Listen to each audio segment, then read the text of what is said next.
Love, parang parang ang bigat ng dibdib.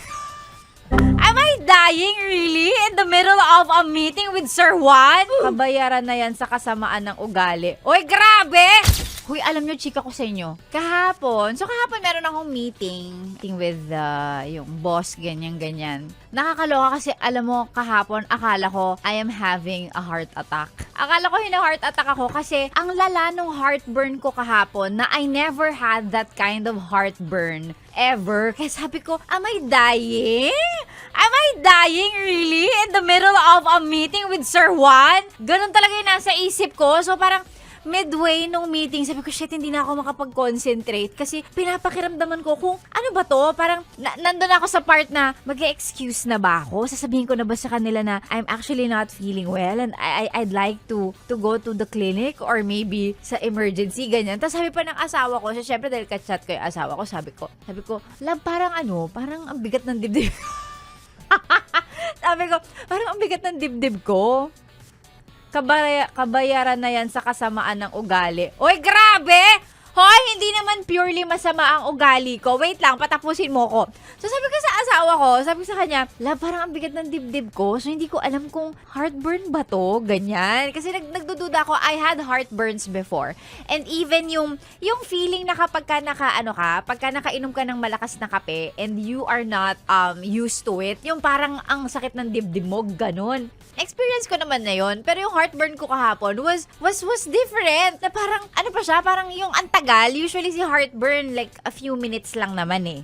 Tapos, sabi ko, magsasabi na ba ako na excuse na ako dito sa meeting na to because kailangan ko na ng medical, I need to seek medical attention, ganyan. Pero sabi ko, okay, sige, wait lang. Inhale, exhale tayo. Baka it really is just a heartburn, ganyan. To the point na nagjo-Gemini na ako ng mga symptoms of heartburn. Heartburn versus heart attack. Ang funny talaga kahapon. Tapos, parang sabi naman doon, it should be painful, ganyan. Pero yung nafe-feel ko naman, hindi naman siya masakit. Pero yung mabigat lang sa dibdib. And you can feel it pag nag-exhale ka. Iba kasi yung piercing, may piercing pain when you inhale. I'm sure na feel nyo na yan. Yung parang pag hinga kang ganun, may tutusok dito sa tagiliran mo. Na hindi ka ngayon tuloy makahinga ng full. So, iba yon. I think there's a totally different term for that. Yung kahapon ko, mabigat yung dibdib ko na parang pag-exhale akong ganun, mas nafe-feel ko na mabigat siya, ganyan. So habang meeting, gumaganyan-ganyan ako. Hindi ko alam kung napapansin yun ng mga ka-meeting ko. Pero feeling ko hindi naman. Because hindi naman halata sa mukha ko na medyo worried ako, ganun. And then, after mga a few minutes, ganyan, nararamdaman ko na yung kamay ko parang lumalamig. Nalalamig siya. Hinahawakan ko ng ganyan yung pisngi ko. Sabi ko, bakit parang ang lamig ng mga kamay ko? Ganon. Hindi pa ako nagkakaroon ng ganong klaseng heartburn ever. Kasi usually, yung sa dibdib lang na parang nagpapalpitate ka. Usually, from coffee. So technically, hindi nga ata heartburn yun. Nagpapalpitate ka lang. Ang history kasi nung kahapon was, wala akong ininom na kahit anong tubig in the morning. Diretso ako lunch. Tapos yung liquid ko o yung ininom kong pangtulak dun sa lunch ay kape. Ang weird lang, pero yung kape na kasi na yun naman yung usual na kape na iniinom ko. Galing sa 7-Eleven. So parang,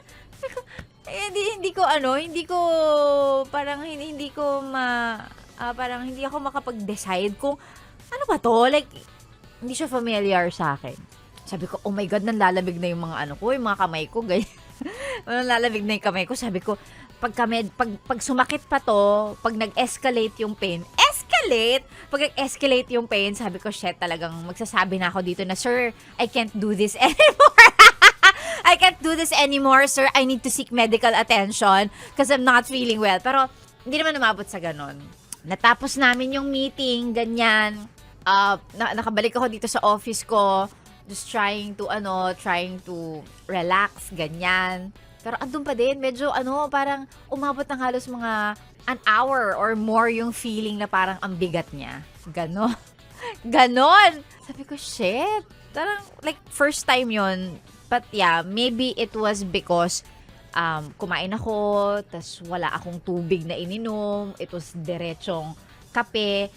May history naman ako ng GERD. Yung basta yung acid reflux. Yung acid reflux, ganun. Nagkaroon naman ako ng ganun before. Kaya sabi ko, oh my God, that's something new. Parang, I mean, bago sa feeling, ganyan. Sabi ko, ano to? Sabi ko talaga sa asawa ko, am I dying? Really? Like, in the middle of a meeting? Please, wag.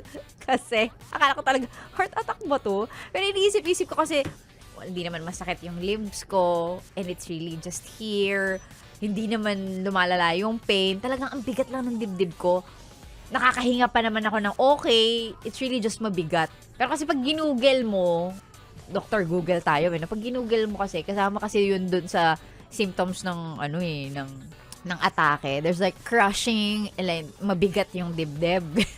Ganyan. But yeah, it was just heartburn. Kasi nung nakauwi na ako, okay na. And nakapasok naman ako today. So, it was just heartburn. Kaloka, di ba? Anyway, ayun lang. Ayun lang yung chika. Ano? Bakit? Grabe sa kabayaran. Mabait naman akong, sumobra yung blush on ko. Ano ba yan? Mabait kaya akong tao.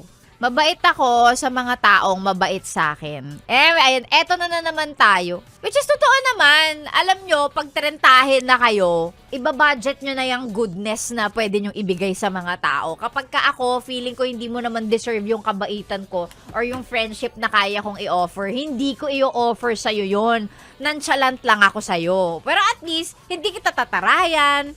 Hindi ako masungit sa'yo. Nonchalant lang ako. I mean, ganun.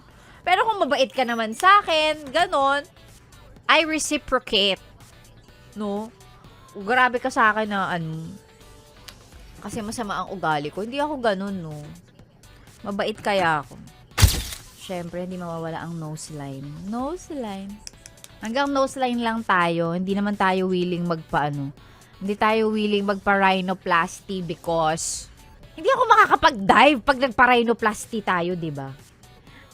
Syempre may downtime yun and it needs to heal regardless kung pag magaling na pwede.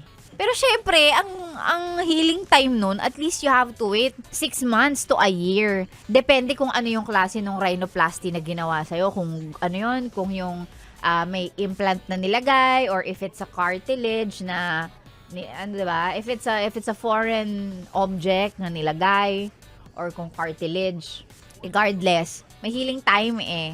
So, 'di ba? 6 months of no diving? No, I don't like that.